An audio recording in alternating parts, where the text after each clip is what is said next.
Muy buenos días para todos. Bienvenidos a nuestras acostumbradas charlas empresariales, un espacio de formación empresarial generado por la Escuela Latin Pyme y la Fundación Unipymes. Les recuerdo que la sesión se estará grabando y ustedes pueden acceder a revivir este evento de capacitación desde el día de mañana, después de las 11 de la mañana. Así pueden también compartir esta base de conocimiento con sus equipos de trabajo. También les recuerdo que tenemos habilitado nuestro chat para que de esa manera puedan dejar allí alojadas sus preguntas posterior a la presentación que tenemos de nuestro conferencista invitado. Hoy vamos a abordar un tema importantísimo como son las obligaciones de la empresa en materia de seguridad social. Y para ello contamos con el doctor William Eudoro Lavado Velosa, abogado y director de LIA Lavado y Aldana Abogados, un profesional en derecho, una amplia experiencia y especializaciones en derecho laboral y seguridad social, derecho comercial, derecho de los contratos y derecho procesal de la Universidad del Rosario. Cuenta también con una maestría en gestión humana y desarrollo organizacional de la Universidad de Externado y un máster en Innovation Strategies and Entrepreneurship del IED en Barcelona. Sean entonces bienvenidos, doctor William, muy buenos días, bienvenido. Muchas gracias por estar en este espacio. Tienes la palabra. Bueno, primero que todo, muy buenos días a todos. Agradeciendo pues a Latin Pyme por su invitación a esta charla empresarial.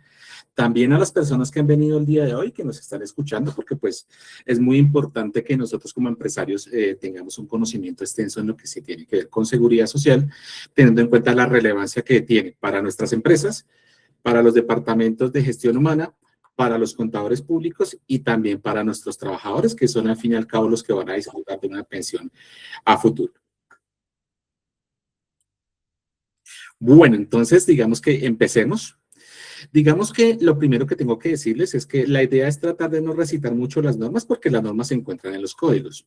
Pero lo que sí quiero es tratar de ayudarles a ustedes a que puedan evitar a futuro los tres dolores empresariales que todos conocemos. Uno, las sanciones. Como ustedes saben, nosotros somos sujetos de vigilancia por parte de la OGPP, la Unidad de Gestión Pensional y Parafiscal. Dos, también tenemos al Ministerio de Trabajo encima, en su delegación de inspección, vigilancia y control, que también nos puede sancionar si incumplimos normas de carácter laboral o de la seguridad social, inclusive normas que tienen que ver con el sistema de gestión en seguridad y salud en el trabajo. Y también tenemos otro tipo, digamos, de dolor oculto, que son esas demandas que nos pueden presentar los trabajadores por el no pago de manera correcta de nuestros aportes a seguridad social. Si al final de esta charla ustedes salen con una lista clara de qué es lo que tienen que revisar frente a la contratación, a la nómina y a esa documentación que yo debo tener, yo creo que vamos a cumplir con lo que es el objetivo de nuestra charla. Bueno, lo primero es que, digamos que uno siempre debe tener presente, y es que dentro de lo que tiene que ver con las obligaciones de la empresa en materia de seguridad social, pues debe haber un excelente control gerencial. Es decir, tiene que haber una visión clara de la gerencia, tiene que tomar decisiones totalmente informadas y tener esos riesgos bajo control, ¿vale? También debe haber un cumplimiento y pago en los aportes a seguridad social, una afiliación correcta, una cotización adecuada, los pagos en orden y a tiempo, porque eso también traería unas consecuencias si no lo hacemos dentro de las fechas establecidas. Y con eso, digamos que logramos nosotros, pues, tener una correcta protección empresarial y así podemos proteger tanto a nuestra empresa, a nuestro equipo y al futuro de nuestra compañía.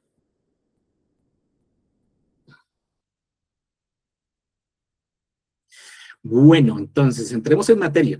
Digamos que muchas empresas creen que porque solamente o porque ya pagaron la planilla, entonces ya estamos salvos de todo. Y el problema es que esa planilla muchas veces puede estar mal liquidada, puede tener un IBC incompleto, pueden haber afiliaciones defectuosas o sin respaldo documental. Y ahí es donde la OGPP se nos va a pegar, el riesgo laboral y el riesgo judicial. Como ustedes saben, la OGPP siempre cuando nos hace auditorías, lo primero que nos va a revisar es, oiga, ¿cómo están mis registros contables versus lo que yo tengo en nómina? Porque todo debe cuadrar de manera efectiva para poder saber si yo realmente estoy haciendo los pagos y aportes de manera correcta frente a lo que tengo en mi contabilidad. Entonces, hay que ser muy diligente frente a esto. Digamos que esto no es un mero trámite, esto también es un sistema de gestión de riesgo empresarial. Porque como les dije, no solamente el error típico es el no pagar, sino también el pagar mal. Y pues, ¿qué es lo que sucede? Pues que la empresa tiene que responder por esas afiliaciones, liquidaciones, pagos y esos soportes, protegiendo ¿qué? Protegiendo la liquidez. Porque si yo tengo y lo hago de manera adecuada, entonces digamos que estoy protegiendo la liquidez de mi empresa, de mi caja, estoy evitando sanciones, costos inesperados y puedo continuar con mi operación de manera continua y con la estabilidad operativa que yo quiero. Lo otro es que esa omisión pues le afecta a nuestros trabajadores y expone a la gerencia, porque el hecho que se encuentre mal significa que la gerencia no está haciendo un debido control y eso puede afectar tanto que puede llegar hasta afectar nuestra reputación. Como ustedes saben, ahora el tema de las redes sociales pues está en boga. Entonces, lo digital está mandando en ese momento. Y si yo, por ejemplo, soy denunciado por uno de mis trabajadores en una red social, eso puede correr supremamente rápido.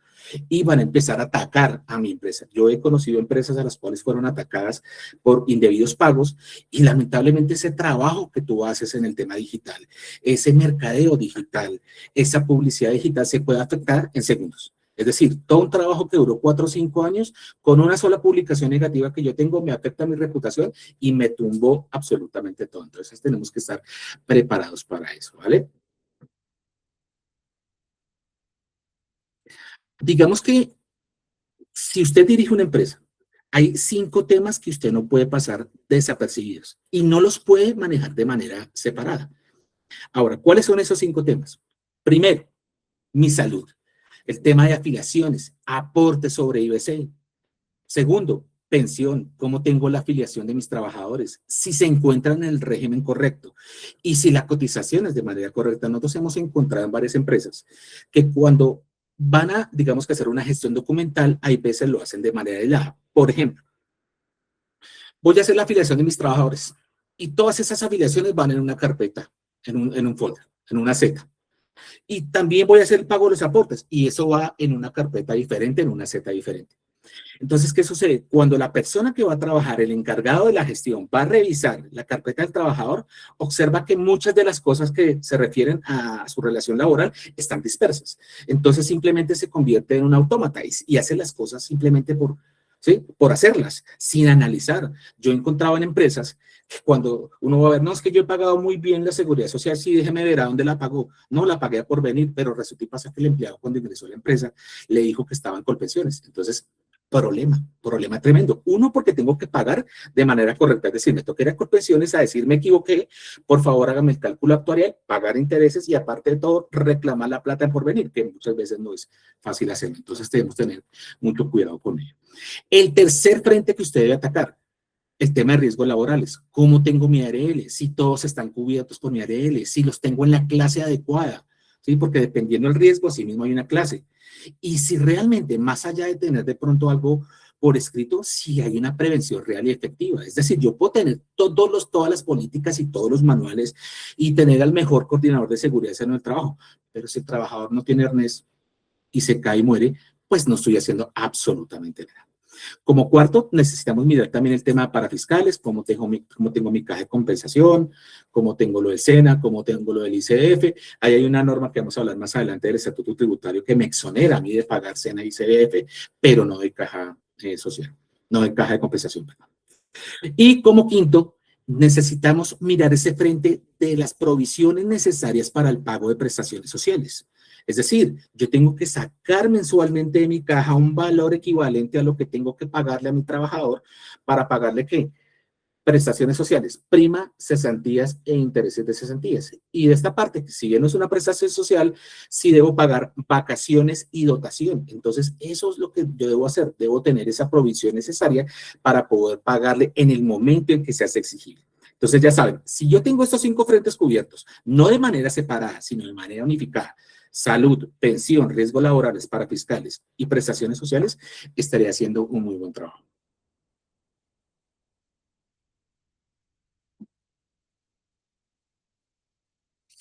Bueno, digamos que vamos a mirar cuál es nuestro primer deber. El primer deber que yo tengo como empresario en Colombia es afiliar y vincular correctamente. Entonces, digamos que hay una ruta para eso, ¿sí? Está una ruta establecida. Entonces, lo primero es que yo tengo que hablar con mi trabajador para que elija su EPS. ¿sí? ¿Y cómo lo hago? Pues obviamente lo voy a hacer solicitándole que si ya ha cotizado en algún momento, si le han pagado aportes a salud, a qué EPS lo está haciendo. Entonces, usted, trabajador, es el que tiene el derecho a elegir su EPS. Y segundo, le voy a preguntar a dónde le están pagando los aportes a pensión o cuál es la selección que desea hacer. Y de esa manera voy a estar cubierto. Luego lo que hago es afiliarlo, pago a través de Pila y quedo bien y contento por el verdadero IBC. Ya vamos a mirar más adelante el tema del IBC, cómo se debe realizar. Y si yo hago ese parte y ese reporte, estoy perfecto. Ahora lo único que queda es conservar los soportes. Por favor, debemos conservar muy bien los soportes porque siempre podemos ser objeto de reclamación por parte de la EPS, del Fondo de Pensiones, de la ARL, de la UGPP, del Ministerio de Trabajo, cantidad de entidades que pueden verificar, inspeccionar, vigilar y controlar ese tema. Entonces, tengo que hacerlo y tengo que hacerlo por un periodo largo de tiempo. Es decir, yo he visto reclamaciones por parte de Compensiones en empresas por afiliaciones y pagos correctos hace 30 años. Claro, cuando tú le vas a preguntar al empresario, él dice, no, pues yo no tengo eso.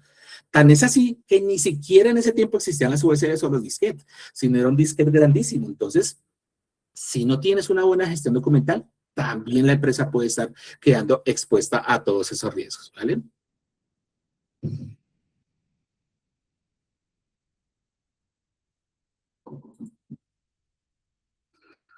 Bueno, y recuerden, la planilla no es un talismán. La planilla realmente, si yo trabajo fuerte con ella, cito a mi contador, cito a la persona de nómina, el representante legal está pendiente, hago auditorías legales, pues todo me va a salir bien. Pero esto no es un tema mágico. Lo que pasa es que si yo hago ese pago de manera correcta, el día de mañana cuando mi empleado se vaya a pensionar, pues digamos que no voy a tener ningún problema ni ninguna reclamación. Entonces ya saben, la planilla no es mágica. La planilla depende de de la información que nosotros le estemos suministrando. ¿Vale?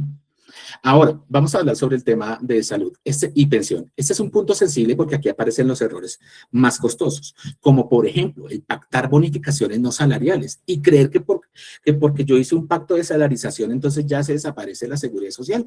Eso no es así.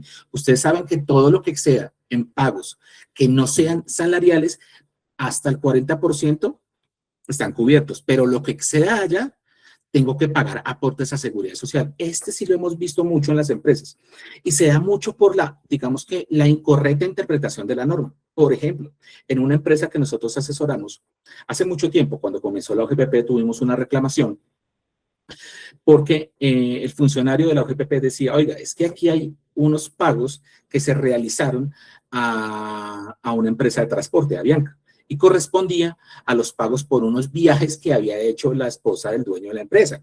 Entonces, lo primero que dice la OGPP es, venga, ¿a quién le correspondían esos pagos por transporte? Ah, no, le correspondieron a la señora Teresa. Perfecto, no hay problema. ¿Quién es la señora Teresa? No, la señora Teresa es la esposa del dueño, pero también es empleada de la compañía, ¿cierto? Sí, es empleada de la compañía.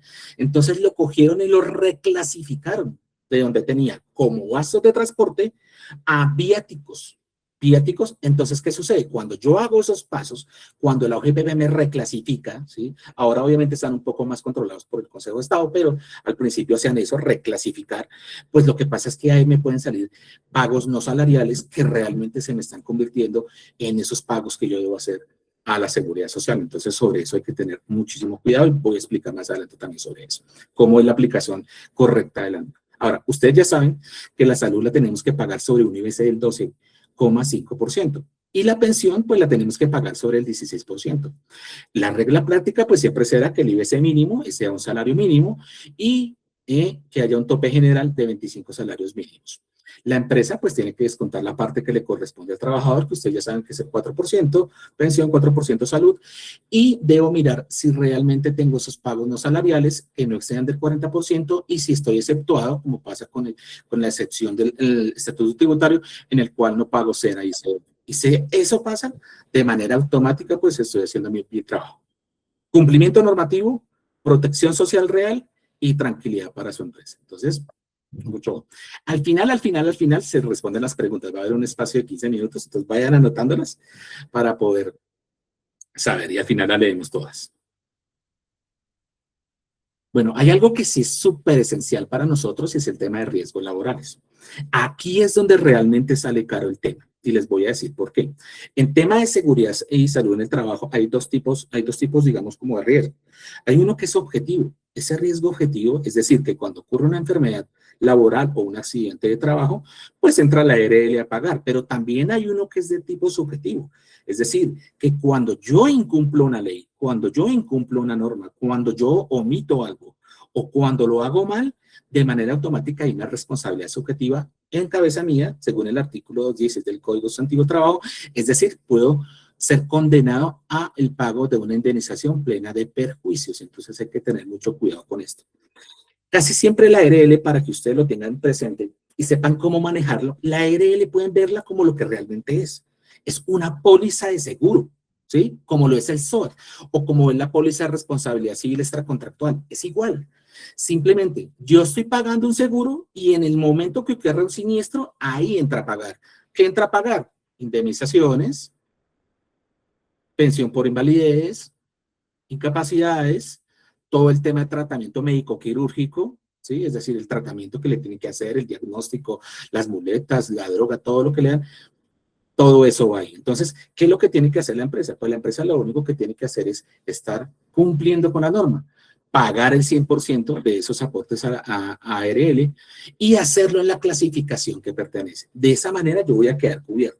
No totalmente, pero por lo menos estoy delegando el riesgo en una tercera persona que se llama ARL. Ahora bien, sobre el tema de clases, dependiendo del manual del cargo y las funciones que ejerce, pues existen unos riesgos. Y esos riesgos, dependiendo del riesgo que yo tenga, pues tendré que pagar un porcentaje mayor a la ARL. Eso realmente no es tan claro y yo creo que por eso pasa muy desapercibido. Si ustedes ven, digamos que pasamos de la clase 1 a la clase 5. Ejemplo, clase 1, una persona de oficina, ¿sí? Una persona que trabaja al frente de un computador, que no tiene mucho riesgo, que no hace muchos desplazamientos, que no trabaja en alturas. Y el riesgo 5, para esas personas que sí trabajan realmente, por ejemplo, en la construcción, que están en una obra, que están expuestos a toda hora, porque es la persona encargada de colocar ventanas, trabajo en altura, entonces debo hacer ese pago correcto. Y ese pago correcto lo debo hacer, ¿por qué? Porque si yo lo hago de manera incorrecta, puede ser, ¿sí? Regularmente no pasa. Las ARL, como son una responsabilidad objetiva, ellos pagan. Pero puede ser, y ha pasado y lo he visto, que le nieguen a usted la prestación. Es decir, me nieguen el pago de incapacidad. ¿Por qué? Porque resulta que pasa que usted era un trabajador en alturas y le estaban pagando como si fuera un oficinista. Entonces, eso hay que tenerlo muy, muy presente. Que yo lo haga de manera adecuada para que el día de mañana no tenga responsabilidades. Ahora, también es una responsabilidad de la compañía, pues, implementar todo el sistema de gestión de seguridad en el trabajo. Y dependiendo, pues, el tamaño de la empresa, el implementarlo con los estándares mínimos, según el tamaño y nivel de riesgo. Entonces, eso hay que tenerlo muy presente. Pero más allá de eso, como les dije anteriormente, pues, de que sea real, que esté haciendo bien las cosas, porque así podré saber y podré prevenir lo que tiene que ver con accidentes para que no se me vuelvan contingencias laborales, económicas y reputacionales. Por ejemplo, podemos ver empresas como lo que era Space en Medellín, el edificio que se cayó. Se mataron muchos trabajadores y esa empresa quebró, se fue a la quiebra. ¿Por qué? Porque su reputación era tan mala que ya la gente no decidió contratar más con ellos. Entonces, pero muy pendientes. Ahora pasamos a algo encantador, el tema de parafiscales. Si bien digamos que el artículo 114-1 del Estatuto Tributario tiene una exoneración a ciertos tipos de empleadores y a ciertos tipos de trabajadores que ganen menos de 10 salarios mínimos, pues digamos que no lo exonera usted de pagar la caja de compensación. Entonces, sí tiene que pagarse ese 4% del salario base de cotización. Sobre eso quiero que tengan mucho cuidado porque acuérdense que las cajas de compensación dan unas prestaciones, como es ese subsidio que le dan a uno por cada hijo que uno tiene. Entonces, si tú no pagas los aportes a esa caja de compensación, la caja de compensación le va a negar el pago de ese subsidio a su trabajador y su trabajador puede ir a usted a exigirle a usted que pague ese subsidio. También hay otro tipo de cosas como son recreación, en la parte, digamos, académica, ellos también dan cursos técnicos, tecnólogos, e inclusive también tenemos ahí nuestro auxilio de vivienda. ¿Sí? Nos dan ese auxilio que cuando yo voy a comprar, que en este momento pues tiene unos montos que son altos debido al aumento del salario mínimo. Entonces hay que estar muy pendientes sobre ese tema, ¿vale? Entonces, revisar muy bien esa regla de exoneración, que esté documentado de manera correcta si estoy exonerado o no, y de esa manera generar el pago de aportes a los parafiscales. Ahora, si no estoy exceptuado, pues tendré que pagar SENA, tendré que pagar ICBF y demás. Bueno, ahora, con el tema que les había dicho de prestaciones sociales, no se debe improvisar. Debe provisionarse todos los años.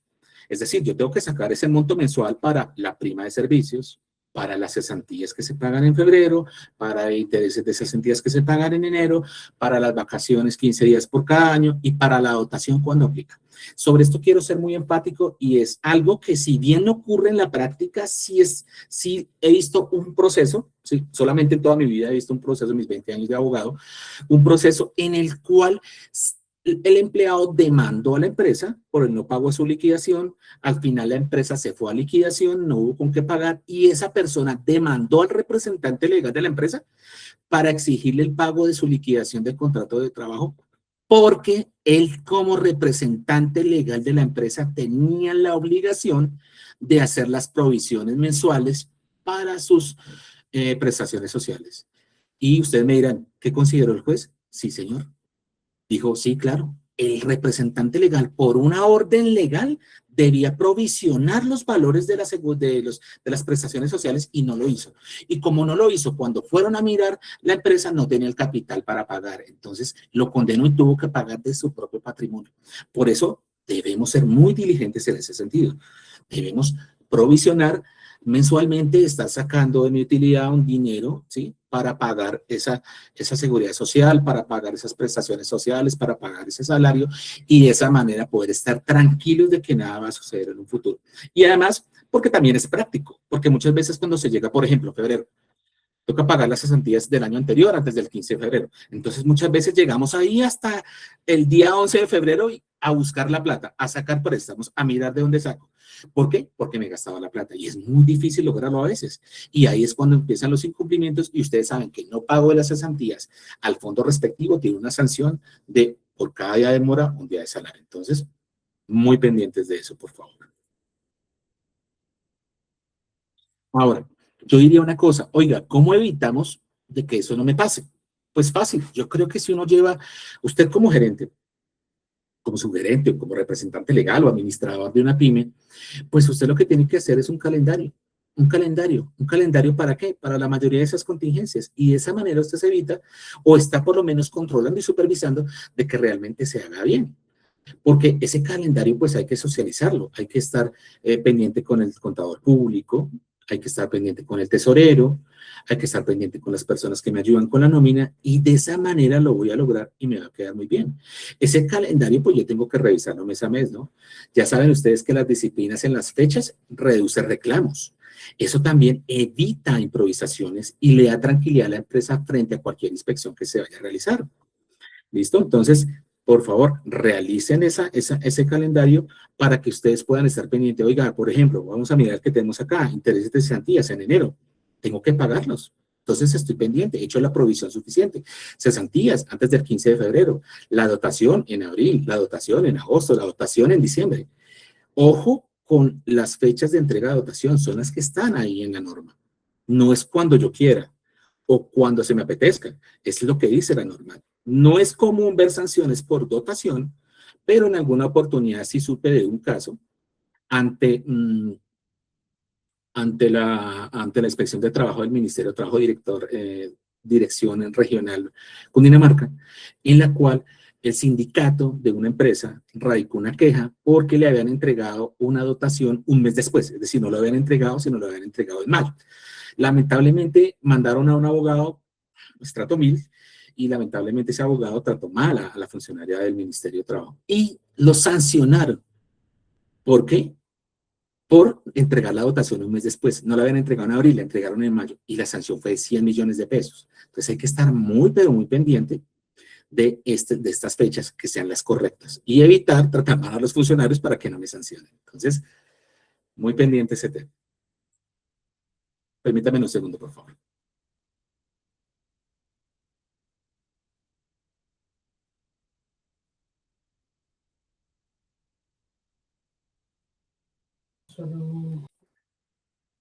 Ya. Bueno, entonces, como ya saben, el error no es no pagar, el error es pagar mal.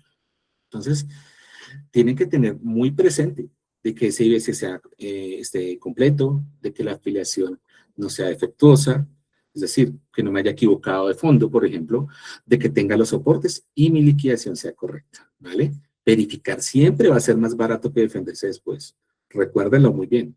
Es mejor gastarse un dinero en una auditoría de carácter legal frente a su nómina de seguridad social que después salir a responder a la OGPP, porque ellos nos van a sancionar. O sea, no solamente es el pago de aportes, es el pago de intereses más la sanción por omisión que impone la OGPP, ¿vale? Entonces, digamos que vamos a mirar cómo calcular rápido el costo laboral formal.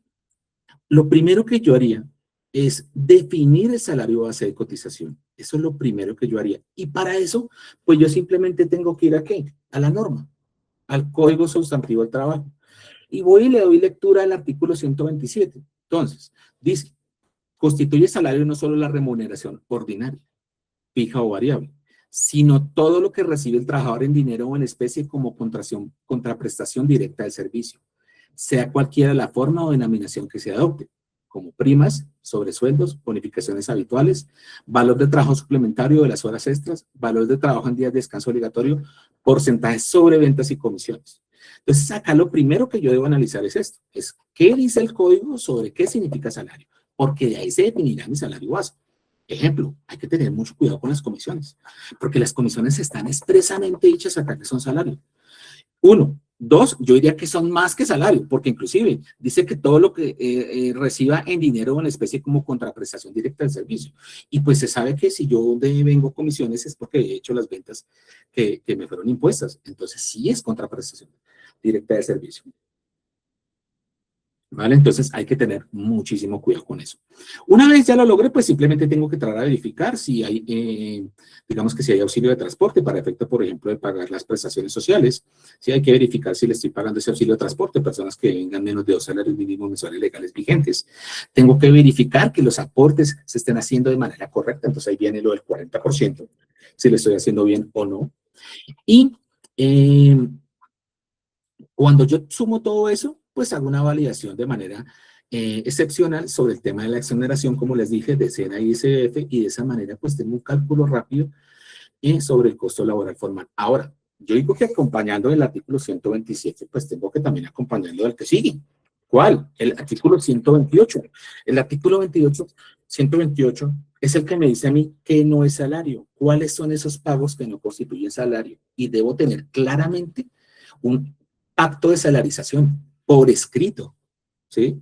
Y de esa manera saber si estoy haciendo las cosas bien o mal. Pero no se les olvide que aun cuando yo tenga ese pacto por escrito, aunque yo haya pactado que eso no es salario, porque no retribuye directamente lo que usted está haciendo, su trabajo, debo verificar si excede el tema del 40% para efectos del pago de seguridad social.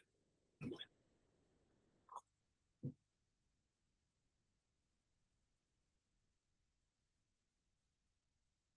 Ahora, yo digo que hay excepciones, pero no puede haber espacio para la improvisación. Yo siempre tengo que verificar claramente qué tipo de contratación le hice a mi empleado y cómo está frente a nosotros, ¿sí? Por ejemplo, hay que revisar muy bien lo que son los trabajadores por tiempos parciales. Eso existe. Por ejemplo, el tema de trabajadores en el servicio doméstico. Hay muchos trabajadores del servicio doméstico que trabajan por días y a ellos se les puede pagar una seguridad social. Eso está descrito en la norma. A ellos se les paga por semanas, dependiendo del número de días que trabajen. Entonces, hay que hacerlo de manera diligente. Dos, hay que mirar esos contratistas independientes. Lo primero que yo haría es verificar si realmente es un contratista independiente. O lo que yo hice fue simular un contrato de trabajo a través de la contratación de un independiente. Eso hay que tenerlo muy claro, ¿sí? Verificar los 3 elementos de un contrato de trabajo: subordinación, remuneración y trabajo personal. Y hay que verificar si esa persona, si ese contratista independiente mío, hizo de manera correcta el pago de aportes. Hay que pedirle la planilla. Oiga, ¿cuánto pagó? Si pagó, hay que preguntarle, ¿usted lo hizo por sus gastos reales o aplicó la norma del 40% para el pago? Entonces, y verificar que si realmente lo dice. Y de esa manera, También, por ejemplo, el tema de descuentos que tengo que hacerle por impuestos, eso lo saben más nuestros contadores que están acá con nosotros. El tema de Retefuente, Reteica, para que en el momento que él me venga a demandar o pase algo, yo pueda salir a probar que realmente era un contratista independiente. También tengo que verificar los que están en regímenes exceptuados o especiales. Por ejemplo, cuando yo contrato personas que estuvieron en las fuerzas militares y tienen asignación de retiro. Todo el mundo le llama pensión, pero realmente se llama esa asignación de retiro. Salió pensionado de las fuerzas militares. Entonces yo tengo que estar encima mirando y verificando que realmente sí se haga bien. ¿Por qué? Porque ya, por ejemplo, no se le pagaría pensión, pero sí salud, pero esa salud ya no va a una EPS, sino va directamente allá a la salud que es otorgada a esa persona por ser miembro de las fuerzas militares o la Policía Nacional, o hay inclusive otros regímenes también especiales, personas congresistas de la República también. Entonces hay que estar muy pendientes y no se les puede olvidar el tema de aprendices, porque hay que revisar las reglas vigentes. Ustedes saben que a partir de la reforma laboral, los aprendices pasaron a ser trabajadores de la empresa, entonces hay que estar muy pendiente de que realmente se estén haciendo los aportes a seguridad social de manera correcta frente a esos aprendices como tal.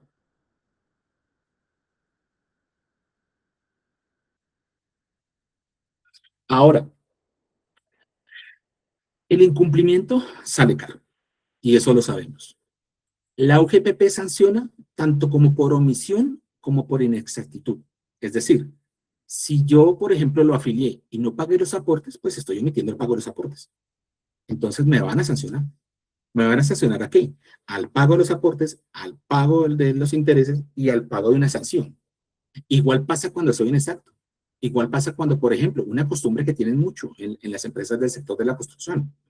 Trabajadores que ganan 3 millones de pesos, pero les están cotizando por el mínimo. Ahí hay una inexactitud. Y cuando van a verificar la contabilidad, los de la OGPP se dan cuenta que tú le pagas 3 millones. Entonces, no cuadra la planilla con lo que le estás pagando realmente. ¿Mm? Dos, corregir tarde cuesta mucho más. Como aquí viene un tema, por ejemplo, de pago de intereses, corregir tarde es súper costoso. Por ejemplo, nosotros tuvimos aquí en la firma una demanda de una empleada del servicio doméstico que vino a nosotros. Demandamos y logramos tener una condena por 10 años de no pago de aportes a seguridad social. Cuando él fue a pedir, pensaba que solamente con pagar los aportes ya era suficiente, pues que el demandado, cuando fue a pedir el cálculo actuarial, le salió por más de 120 millones de pesos. Y entre más esperaba, más costoso le salía. Una cosa absurda, entonces hay que tener mucho cuidado. Como les digo, también hay intereses moratorios y en la pensión un cálculo actuarial. ¿Qué es el cálculo actuarial? Pues el pago de los aportes más los intereses que debe pagar. Ahora, si yo lo hago mal, ese incumplimiento, digamos que en mi trabajo nos puede multar. Inclusive mi trabajo puede llegar hasta la clausura temporal de nuestras actividades. He visto casos en los cuales, por ejemplo, viene el ministerio, observa que los trabajadores en alturas están sin arnés, no hay un punto, no hay una línea, un punto de anclaje, una línea de vía, no hay absolutamente nada, están en riesgo los trabajadores, puede ordenar esa clausura temporal, entonces hay que estar supremamente pendientes. Y también, como les dije, pues tenemos que un trabajador puede reclamar judicialmente y nos puede ganar. Por ejemplo, también lo vi mucho en empresas que asesoramos, en el cual, así, nos dimos de cuenta de que era una inexactitud, cometimos un error, fuimos y pagamos, si era salario, lo que le estaba pagando por comisiones, cancelé los aportes a seguridad social, quedé al día. Pero lo que no se dan cuenta es que si yo reconocí que eso era salario, pues le debo prestaciones sociales. Entonces ahí se vinieron las reclamaciones por parte de los trabajadores. Porque listo, usted se puso al día frente a la seguridad social, pero frente a las obligaciones que tiene con sus trabajadores, no. Entonces hay que estar supremamente pendiente de eso. Bueno, y digamos que lo que yo les quise dar a entender es que siempre cuando yo voy a tratar de mirar los costos laborales, pues no lo puedo hacer solamente por el tema de cuánto le estoy pagando de salario, ¿no? Debo verificar el tema del auxilio de transporte, debo mirar el tema de la EPS, Fondo de Pensiones, Caja de Compensación, ¿sí? Debo estar supremamente pendiente a qué clase pertenece, ¿sí? Si me encuentro no exonerado de salud, SENA y CDF, y en el caso de mi pyme, pues si esa exoneración me aplica o no, para realmente poder llegar a qué? A un costo real de mi trabajador. Oiga, ¿cuánto me puede llegar a costar mi trabajador? Pues me puede llegar a costar aproximadamente 3.060.000.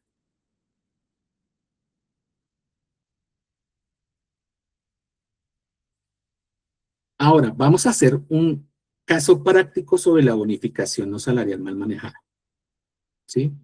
Por ejemplo, digamos que es una bonificación excepcional por única vez a la ciudad de mi trabajador, no para enriquecer su patrimonio, sino para que, bueno, le estoy dando una bonificación, porque ese día llegó el jefe contento, le fue muy bien en los negocios, vendió la cuota anual, la meta, la cumplió, entonces llega el jefe feliz y contento.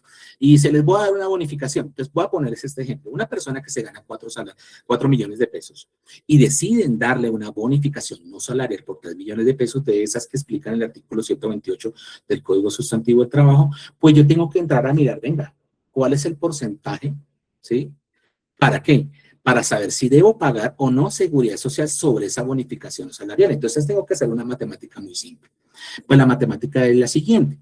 ¿Cuánto le estoy pagando de remuneración? Estoy pagando 4 millones de salario más la bonificación no salarial de 3 millones de pesos. Es decir, le estoy pagando una totalidad de remuneración de 7 millones de pesos. Y sobre esos 7 millones de pesos le saco el 40%. ¿Sí? Y ese 40% de 7 millones de pesos son 2 millones 800. Entonces, cojo ese comparativo, esos 2 millones 800 que son el 40% de todo lo que le estoy pagando, y lo cruzo con la bonificación salarial. Oiga, le estoy pagando 4 millones de salario, la bonificación salarial 3 millones. La norma me dice que solamente me permite hasta el 40. ¿Cuánto es el 40 de 7 millones? 2 millones 800. ¿Y mi bonificación de cuánto fue? De 3 millones. Es decir, hay un excedente de IBC de 200.000 pesos. Ese excedente ingresa a ser IBC para el pago de seguridad social. Eso es lo que les quería decir a ustedes.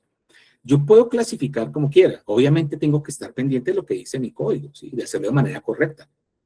Pero también tengo que, si yo lo clasifique como no salarial, debo atender esta reglamentación. Debo atender de que todo lo que exceda el 40% debe pagarse a seguridad social. Ahora, y me pregunto, ¿y por qué sacarían esto? ¿Por qué lo hacen tan complejo? O sea, ¿por qué? Fácil, porque las personas y las empresas empezaron a sacar todo como no pago constitutivo de salario, a hacer pactos de salarización. Entonces el gobierno se dio cuenta que la gente estaba llevando cosas que sí eran salario allá. Entonces dijo, no, pues vamos a ponerle un límite al tema. Y este fue el límite del 40% fue lo que pusieron para efectos de que se pueda, de que realmente se hagan pagos, aportes de la seguridad social. Ahora, como les dije, la prevención no es un gasto, es una inversión. Si usted gasta en una auditoría legal, no se preocupe, eso es una inversión, porque créame que es mejor estar tranquilo y con una reputación excelente en el mercado para que así pueda yo vender más, que realmente estar preocupado, porque a veces he visto tantas reclamaciones en una sola empresa que prácticamente el gerente se dedica a estar en audiencias y no en lo que tiene que hacer, que es realmente vender y producir para el país, ¿vale? Entonces tenemos que estar súper, súper claros en eso. Ahora, ¿yo qué haría? Yo lo que haría es, oiga, como gerente de una empresa, solo tengo que hacer una cosa. Yo pediría, oiga, hagamos una auditoría corta, una auditoría de 30 días sobre estos 7 puntos. Esto me va a dar a mí una radiografía real de cuál es la exposición de lo que yo tengo frente a mi seguridad social. ¿Sí? Y lo controlo mejor, con rutina, con evidencia y sabiendo quiénes son los responsables claros con el tema a última hora.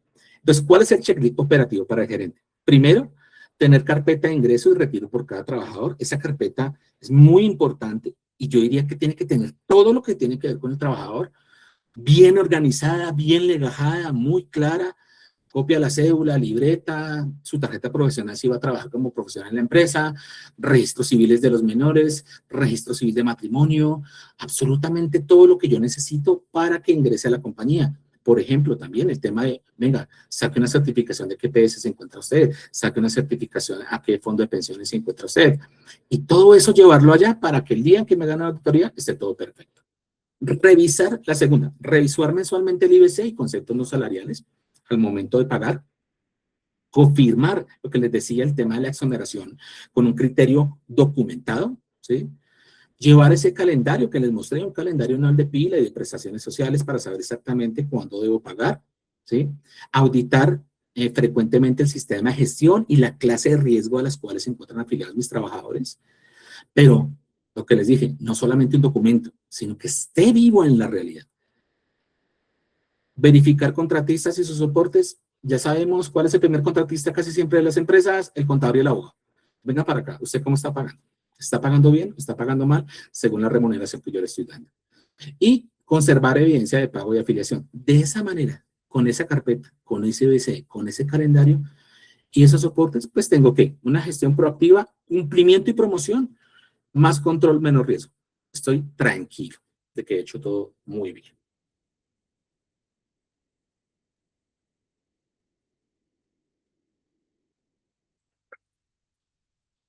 Entonces, como les dije, pues mi mensaje es muy simple. Una pequeña empresa no necesita una estructura gigantesca para poder cumplir. Lo que necesita es orden. Y el orden en seguridad social se constituye con criterio legal, disciplina operativa y soporte documental. Formalicen ese calendario anual. Hagan una revisión express del IBC que están pagando. Miren el tema de exoneraciones. Y lo más importante, asignen un responsable interno de cumplimiento laboral y soportes. Una persona que se encargue de mantener al día las carpetas, pero que sea una persona que tenga conocimiento. Y si no tiene conocimiento, capacítelo. Se supone que yo debo capacitar a todos los empleados para que desempeñen labores en mi empresa, ¿no? Es decir, desde el portero hasta el gerente tiene que estar capacitado para cumplir con sus funciones. Pero ¿quién más que ese responsable interno debe estar al día en legislación laboral, debe estar al día en gestión documental, debe estar al día en el tema de seguridad social y sistema de gestión de seguridad en el trabajo para que haga una buena labor y sea el responsable en caso de algún reclamo o de alguna situación que debamos afrontar nosotros? Bueno, acá ya como último, pues tengo, digamos que un diagrama de afiliación. Entonces tengo mi vacante, hago mi contrato de trabajo, tengo mis documentos de ingreso, eso es cuando voy a contratar a alguien. El trabajador elige la EPS, afilio. El trabajador informa cuál es su fondo de pensión o régimen, afilio, y comienzo a pagar si no está afiliado. Y si estaba afiliado, pues empiezo a pagar. Y verifico qué ARL tengo en mi empresa y caja de compensación. Y comienzo a hacer todo eso. Valido los soportes de afiliación, defino cuál va a ser mi IBC inicial, líquido y pago por pila y archivo esa evidencia y comienzo a hacer un seguimiento mensual. Selección, afiliación, soporte y pago oportuno. Ahora también tengo aquí un diagrama que quería compartirles de gestión del incumplimiento, o sea, cómo escala el riesgo en una empresa si no se corrige y no se soporta. Pues, ¿qué sucede? Hay un hallazgo interno o una acción persuasiva por parte de la UGPP. La empresa decide si corrige o soporta. Es decir, cuando a mí me llegan los requerimientos por parte de la UGPP, no significa que tenga que aceptarlos de entrada. Yo debo verificar que realmente sí sean correctos. Si son correctos, debo aceptarlos y corregir y pagar. Si no, debo soportar el por qué no pagué. ¿Sí? Entonces, si hago una corrección, pues pago y cierro preventivamente riesgos. Si no, es decir, comienzo a requerimiento de información, que es lo que siempre me hace la OGPP para corregir, atiendo dentro del plazo que ellos me están diciendo y de manera completa. Hay veces yo he visto personas que dicen, doy respuesta a su información para corregir, pero no dice soporte A, soporte B, soporte C, que cada uno de los soportes a que hace relación, y esa empresa tuvo después una reclamación, ya no por el tema de pagar malos aportes, sino por el tema del mal suministro de información a la OGPP, que también da lugar para una sanción. Ojo a eso. Puede que me sancionen por hacerlo mal, el tema de seguridad social, pero también pueden sancionarme por el no presentar la información a tiempo. Si yo lo hago, pues perfecto. En una liquidación oficial o resolución de sanción, me pueden cobrar intereses, sanciones y posible cobro y tengo que pues hacer un plan de pago, mirar si de pronto hago una defensa o un litigio. Corregir temprano lo que hace es reducir la exposición, ignorar ese proceso que hace, pues multiplica mi sanción. Entonces voy a cerrar acá con una frase: la seguridad social no empieza en la planilla, empieza en la decisión gerencial de hacer las cosas bien. Cuando una empresa cumple bien, protege a su gente, cuida su caja y fortalece su futuro. Bueno, quería agradecerles por ese tiempo de exposición que han estado conmigo. Muchísimas gracias. Como lo dijo la, nuestra entrevistadora inicial, yo soy abogado, pertenezco a una firma de abogados que es Lavado y Aldana Abogados, que estamos prestos a servirles en lo que necesiten. Soy magíster, tengo un máster, muchas especializaciones, un poco de cursos y diplomados, todo lo que se necesita saber para poder resolver las preguntas que vamos a tener a continuación. Perfecto, muchísimas gracias, doctor William. Bueno, y antes de dar curso a nuestra sesión de preguntas que nos han llegado bastantes, vamos a tratar de optimizar este tiempo. También este tema laboral pues nos va a llevar a un tema importantísimo en las organizaciones como lo es el acoso sexual laboral. Para ello entonces la TIMPYME tiene previsto un taller el día de mañana, el protocolo de acoso sexual laboral, lo que el inspector le va a pedir.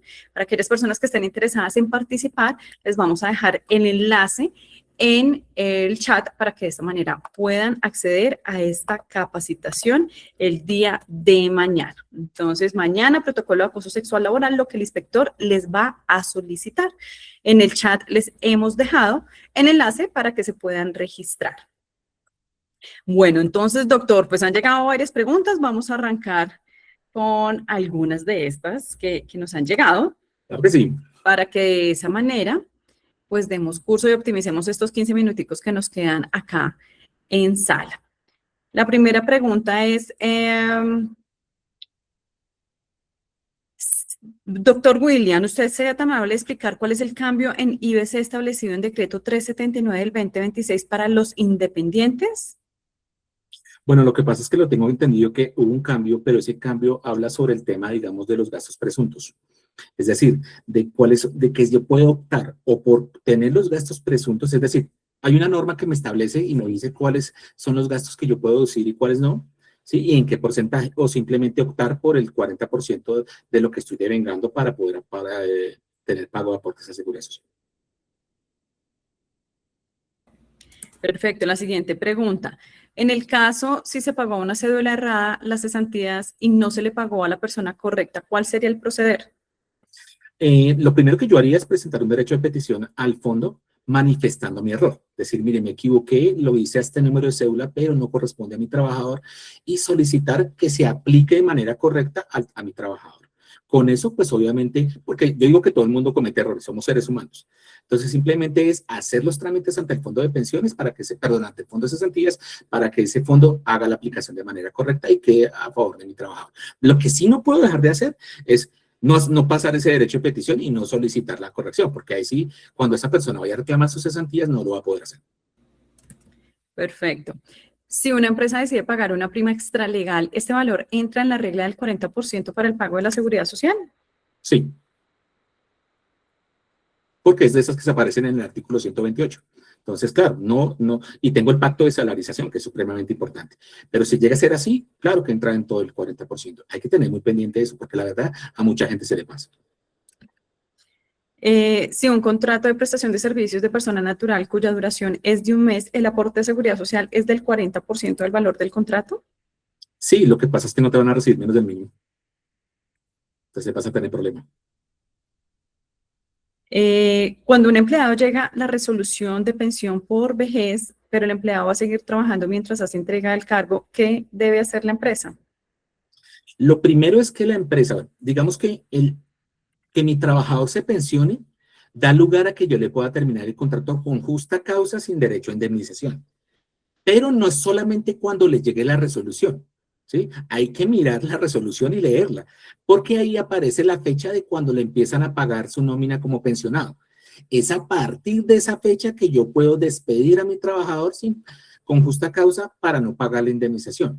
Lo que pasa es que esa persona, si ya está devengando una pensión, es decir, ya le están pagando la pensión, pero es que el cargo es un ingeniero de la NASA, entonces necesita 4 meses para que me entregue, pues lo que pasa es que ahí no tendré que pagar aportes a pensión porque ya se encuentra pensionado, y los aportes a salud, pues también, lo que pasa es que ahí al trabajador se le duplicaría, porque no solamente le estoy pagando los aportes a pensión por lo que está desarrollando por el salario, sino que también allá le están descontando a él en la pensión aportes a salud. Entonces eso se le incrementa el salario base de cotización para la EPS. Pero sí puedo hacerlo, simplemente tengo que tener la resolución que ya le estén pagando su pensión, y de esa manera pues estaré exonerado de pagar aportes a pensión y le entrará más salario a mi trabajador. Perfecto. Ya les estoy dejando también el enlace de la encuesta del día de hoy para que por favor nos apoyen con su diligenciamiento. Nos preguntan, ¿se le puede pagar directamente las cesantías al trabajador? Digamos que en este momento con la reforma laboral, sí. Digamos que en el parágrafo cuarto habla sobre el tema, digamos, de cuando el empleador acredite de manera fehaciente el pago directo del trabajador del valor correspondiente a las cesantías, dicho pago se considerará liberatorio de la obligación y no procederá a sanción por no consignación. Lo que pasa es que con esta reforma laboral salió esto nuevo. Antes no podía entregarse a las manos del trabajador y había una sanción. La sanción era el que paga mal, paga 2 veces. Pero con la reforma laboral sí hubo una modificación frente a eso. Ahora, yo puedo pagárselas a mi trabajador, pero eso no significa, y me libero de la sanción, pero eso no significa que él pueda utilizarlas, digamos que de manera libre, sino que tiene que autorizar, tiene que, digamos que utilizarlas para los fines autorizados de la ley. Ustedes saben que es el tema, por ejemplo, de compra de casa, vivienda nueva usada, remodelación, educación del cónyuge y los hijos o el trabajador. Es decir, le puedo entregar a la mano, pero sí tiene que, digamos que sí tiene que ser para los fines autorizados a la ley, ¿vale?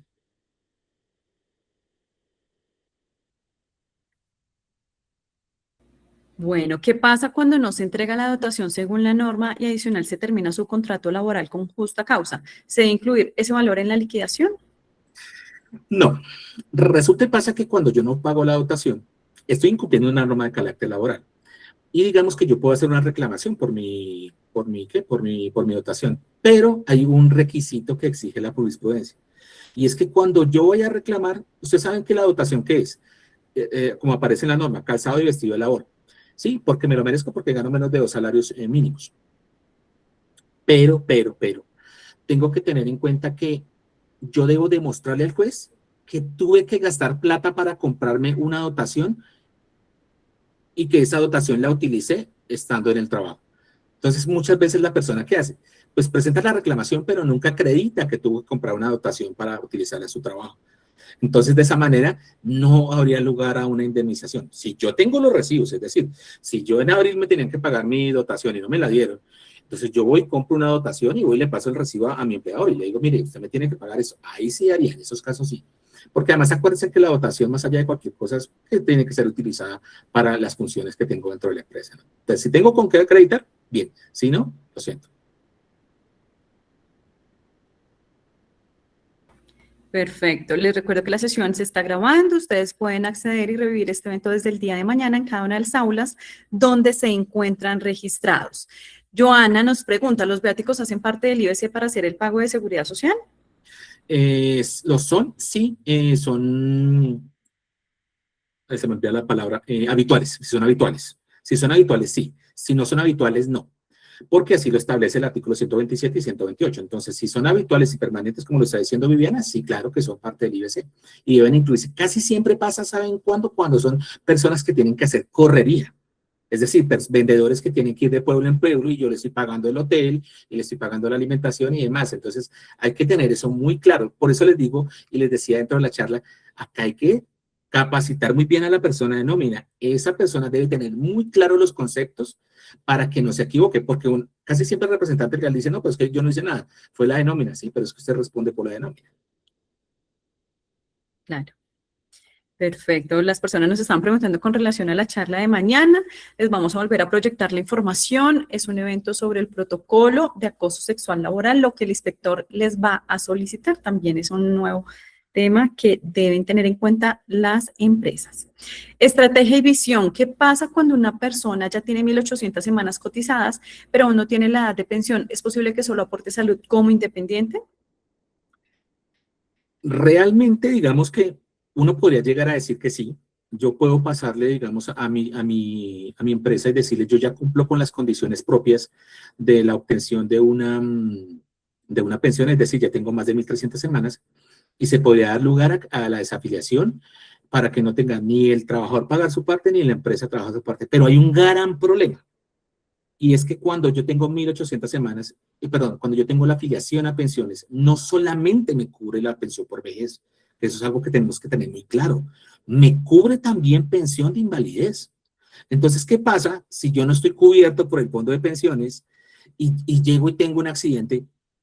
¿Qué ocurriría? Entonces, no solamente hay que pensar en el tema de pensión solo por pensión de vejez, hay que pensar por las otras. Porque acuérdense que una cosa es, por ejemplo, la pensión de invalidez que me la da la ARL, es porque yo tuve un accidente con ocasión de mi trabajo, ¿sí?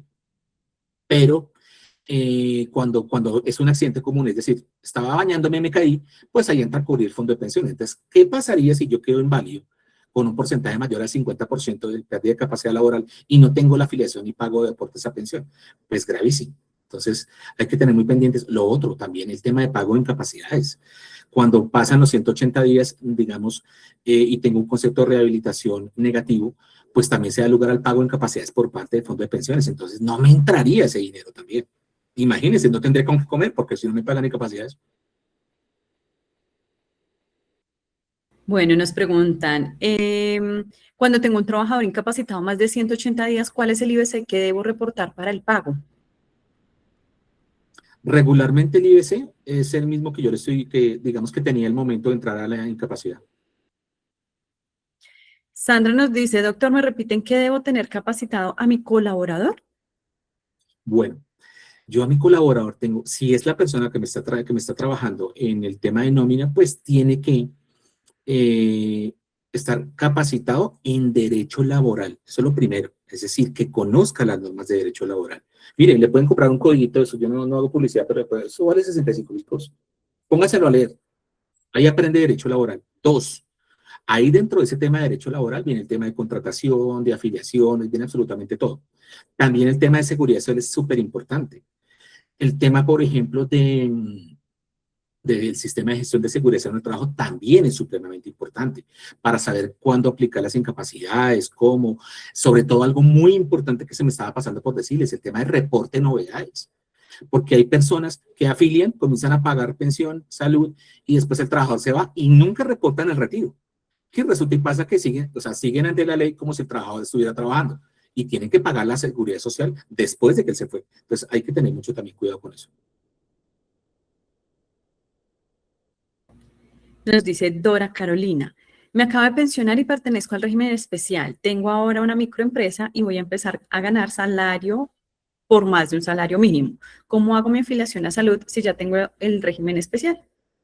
Eso hay una novedad que uno cuando va a hacer ese tipo de, digamos, de afiliaciones y demás, uno hay un cuadrito en todo el sistema pila donde uno le da que esa persona se encuentra pensionada y ya no le cobra al momento de votar la planilla.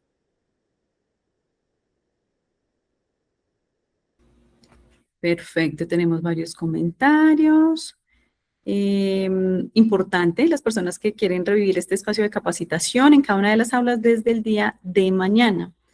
Lo pueden revivir en estos espacios de capacitación. Luz Marina, ¿el riesgo para transporte de materiales cuál es? Uy, ahí sí me corchó. Ahí sí me corchó. Es que no solamente es por transporte. O sea, no es por la actividad que desarrolla la empresa, es por la actividad que desarrolla el trabajador. ¿Me hago entender? Es decir, es una empresa de transporte, pero es una secretaria, nivel uno. Dos, es un trabajador que se dedica a lavar los vehículos allá arriba. Pues eso es trabajo en alturas, entonces nivel 5. O sea, depende no de la empresa, no del sector al cual pertenece la empresa. Depende de qué hace mi trabajo y cuál es el riesgo que tiene. Perfecto. Uh -huh. Vamos con nuestras últimas preguntas. Les recuerdo que les dejé en el chat la encuesta para eh, la sesión del día de hoy, que ha recibido bastantes comentarios muy positivos. Mildred Cecilia, tengo una colaboradora contratada por 6 horas, devenga un salario inferior al salario mínimo por las horas contratadas. Estamos exonerados a aportes. Sin embargo, ¿cuál es el IBC para pagar caja? Si bien es cierto, los pagos se realizan por el total de la nómina. En este caso, por el salario real devengado por el empleado. Bueno, es una pregunta muy compleja, toca estudiarla de fondo porque lo primero que tengo que saber es cuál es el tipo de contratación que tiene actualmente. Es decir, si tiene un contrato de trabajo, de prestaciones, o sea, necesito saber exactamente qué tipo de contrato tiene. Dos, eh, cuando las personas trabajan por horas o por días, también existe una afiliación, existe una obligación a afiliar. Aunque hay ciertos tipos de casos en los cuales la persona dice, no, yo quiero seguir con el régimen subsidiado. Puede seguir con el régimen subsidiado, pero yo tengo que pagarle aportes a pensión, pero eso se hace con una tabla que, lo que yo les decía, es por semanas. Dependiendo del número de días que trabaje en la semana, así mismo tendré que pagar. Entonces, así sería, habría que hacerlo de esa manera. Perfecto. Bueno, vamos cerrando con la última pregunta. Nos dice Apuro Panza, si tengo un trabajador incapacitado y la ARL le paga su nómina, ¿yo lo debo reportar en la nómina electrónica? Lo que pasa es que no debería reportar en la nómina electrónica porque no está saliendo de tu caja, está saliendo de la caja del fondo de la entidad que lo tiene incapacitado. Entonces no hay pago que tú le estés realizando, aunque sí tienes que pagar seguridad social y eso sí se reportaría en la nómina electrónica, pero no únicamente tienes que reportar el pago que tú realmente le realices. Entonces, por ejemplo, si está incapacitado, yo tengo que pagarle ¿qué? Tengo que pagarle salud y pensión. Eso toca reportarlo en nómina electrónica. Lo que no voy a reportar es lo que le están pagando de auxilio de incapacidad. Es decir, si le están pagando un salario mínimo de incapacidad, eso no lo puedo registrar yo porque no está saliendo de mi bolsillo, está saliendo del bolsillo de la entidad. Entonces, tengo que hacerlo, sí, nómina electrónica debo hacerlo, sí, pero de manera correcta, solamente por lo que yo le estoy pagando, para que Perfecto. esté bien. Perfecto, doctor. Bueno, pues hemos llegado al final de este espacio de conversación que estuvo bastante agradable, muchas dudas, así que pues el doctor William nos va a acompañar en unos próximos espacios, en diplomados, así que revisen esa programación que ya está activa y ya está al aire para que nos sigan acompañando en estos espacios laborales en compañía de nuestro experto, el doctor William Lavado. Doctor, pues muchísimas gracias por habernos acompañado en esta charla del día de hoy con este tema tan importante. A ustedes, muchísimas gracias. Que Dios los bendiga.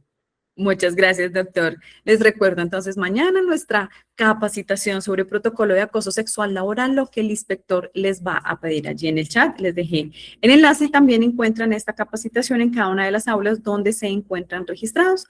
Al doctor William, muchísimas gracias por habernos acompañado en este espacio, a todos ustedes y por supuesto a nuestros aliados, Banco de Occidente, Aportes en Línea, Enlace Operativo, ACH Colombia, Protección, Azopagos y Fundación Comeva. Les deseo un feliz resto de día a todos y nos volvemos a encontrar el próximo miércoles con otros temas coyunturales. Hasta la próxima. Muchas gracias. Que estén bien. Hasta luego. Gracias, doctor.